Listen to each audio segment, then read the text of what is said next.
Hey everybody, it's Jet here. Welcome to Singing Foundations tutorial number 3. Finally. All right, I hope you all are doing well. It's so good to see you again, and it's so good to be back talking about singing. But before we move on to the new exercise, let's recap the first 2 videos. In the first video, we introduced the lip trill and the tongue trill. In the second video, we introduced the singing straw, how to use it, and the singing siren. All 4 exercises are designed to help you warm up your voice before doing more difficult advanced vocal exercises and before doing any singing at all. So those are your warm-ups, and those are ways to start getting used to vocal coordination from the bottom to the top of your range at a macro level. Now we're going to move on, and we're going to take that macro and zoom it into micro. We're going to start focusing on each part of your vocal range and using exercises to smooth out every part of your vocal range. This will help us achieve our ultimate goal of having one voice from the very bottom to the very top of your range, a voice that is free, that is easy, that is painless, that is strong and flexible and is within your control. It'll be a malleable voice, malleable, I don't know how to pronounce that correct, malleable voice that you'll be able to manipulate to sing whatever you want to sing in any style that you want to sing without having to force or control anything. You will be the master of your voice once you've trained it properly. That's our ultimate goal. So now moving on, I'm going to only show you one exercise today because as we get to zoom in and get micro on this, we're really going to focus in on these different parts of your voice, and I don't want to overwhelm you. So we're going to keep it simple with just one exercise, all right? So now this is where the real vocal training begins. The first 4 exercises are like your warm-ups. This next exercise is like some actual real training stuff, all right? And what we're going to do, first I want to talk about posture. If I've already talked about this in the previous videos, this is a reminder. If not, here it is. This couldn't be overstated enough anyway, so let's just talk about it real quick. There is a proper singing posture, and regardless of what many other teachers might say to you, there is no mystery about good singing posture. What is the best proper singing posture? Here it is. Take this to the bank. The best singing posture is your natural posture when you're speaking. Nothing to it. No mystery, no crazy yoga, Ayurvedic stuff. No, okay? I mean, no offense to anyone who's into that, but literally this is your singing posture is as if you were just speaking to a friend. All right, we're looking straight forward. We're not looking up to reach for high notes and then looking down to scrape for low notes. We're not making crazy faces, okay? All of that stuff is theater. We reserve that for artistic considerations later on down the line. So when you watch those music videos and you watch your favorite band in concert and they're doing all that stuff, it's theater, okay? When we're discussing and practicing proper vocal production, the only posture we want to think about and the only facial expression is going to be very, very neutral, very relaxed, very natural, just looking straight forward. None of this, okay? Our facial expressions is total resting bitch face. There is no, scrunching, none of that, okay? Your face should be just totally dumb, poker face, just dumb, like no expression, okay? Embrace that resting bitch face. Don't be afraid of it. All right, so posture, just like speaking, resting bitch face, no drama, no issue, total relaxation. This is the beginning of proper vocal production. That is the external posture visible to the naked eye. In singing, there is also an internal posture that cannot be seen. This internal posture is achieved by what I call the C position, okay? Whether they realize or not, all great singers assume this position, whether they're aware of it or not. This C position is what I call it, comes from the natural sensation you feel when you yawn. You notice how when you yawn, and if you vocalize when you yawn, do you notice how everything just seems to open up? It's kind of like the guitar. When you yawn, the sound just feels fuller. Your voice kind of opens up and feels fuller. That is the posture of singing. And when we think of that C-shaped position, the sound, even though your voice may be going down in pitch, the sound actually seems to be traveling up this C-shaped path from the bottom of your throat to the back of your skull all the way up to the top.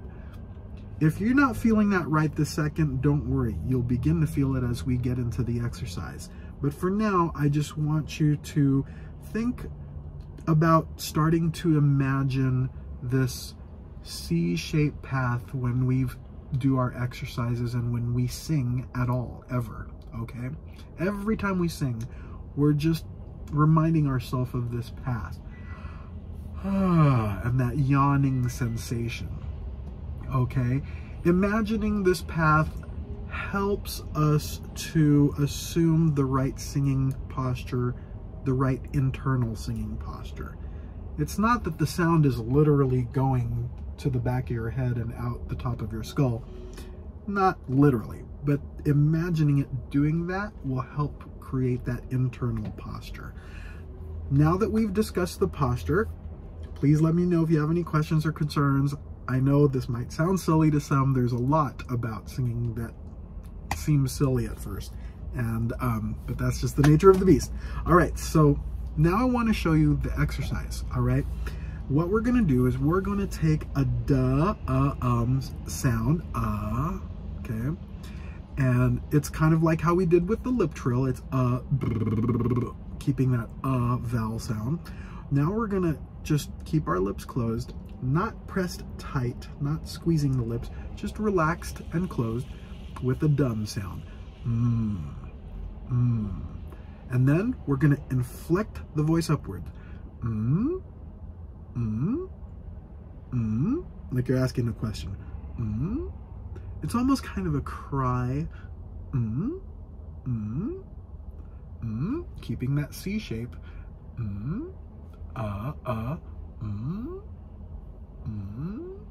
From the very bottom to the very top of your range. Just inflect upward very lightly. All right. You might even begin to feel kind of that sound starting to do that C shape. All right. Try it with me.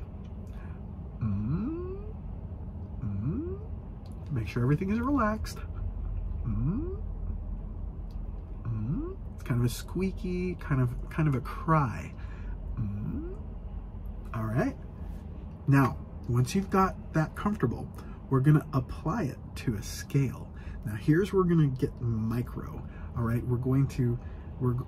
Actually, let me demonstrate the exercise for you first. We're gonna start with the very bottom of our range. For me, that's typically around B flat.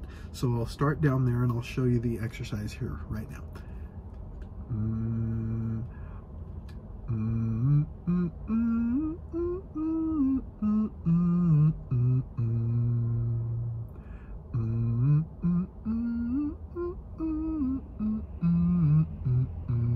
Notice how I'm stopping.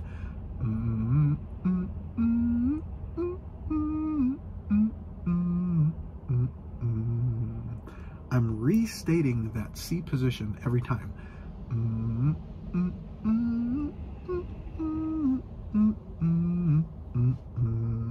restating it, keeping my head level, just like normal speaking, not doing any of this, not engaging the muscles here. In fact, I'm going to be checking down here to make sure this remains soft, that this doesn't tighten up or harden. If you feel it pressing down on your finger, then you know you're engaging. All right, so you should be able to feel it stay soft as you do the exercise from the bottom to the top.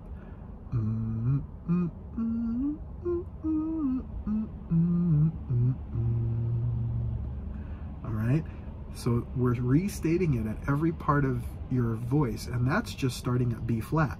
Now we'll go up to B.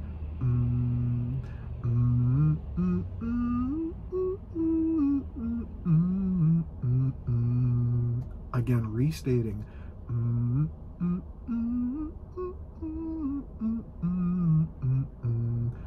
C.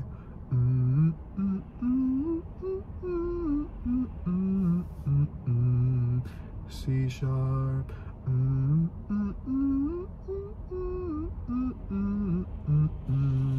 D.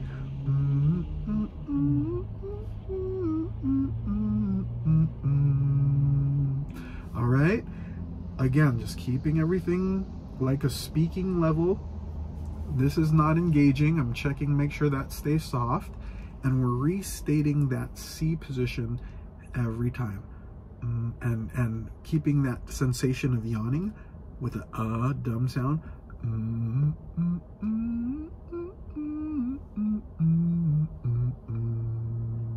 All right, that's the new exercise. All right, there's really nothing more to say about it. It's been demonstrated. I want you to go from the very bottom of your range all the way to the top of your range. I lied. There is something else I need to say about it. As you're doing this exercise, there is a tendency to want to push more air through as we get to the top of our range. Avoid that. Just ever so lightly brush those higher notes. Just touch them very lightly. There's no need to push more air through. There's no need to squeeze, okay? As we start to advance in these exercises, you'll notice that as you're singing those higher notes, it feels very light and airy to you, but the listener actually hears a bright, full sound, even though to you it feels like you're not even trying. That's when you know you've got good technique. It's an effortless feeling, but the listener hears this strong, vibrant, resonating voice, okay? That's the goal. So this is the very, very first training exercise to get to that point. So ask me your questions, share with me your concerns. I want to help you achieve your vocal goals, and I hope you've enjoyed this exercise. If you like this video, please give it a thumbs up, subscribe to the channel, which will help a lot. I thank you for your time, and I look forward to seeing you on the next lesson. Bye for now.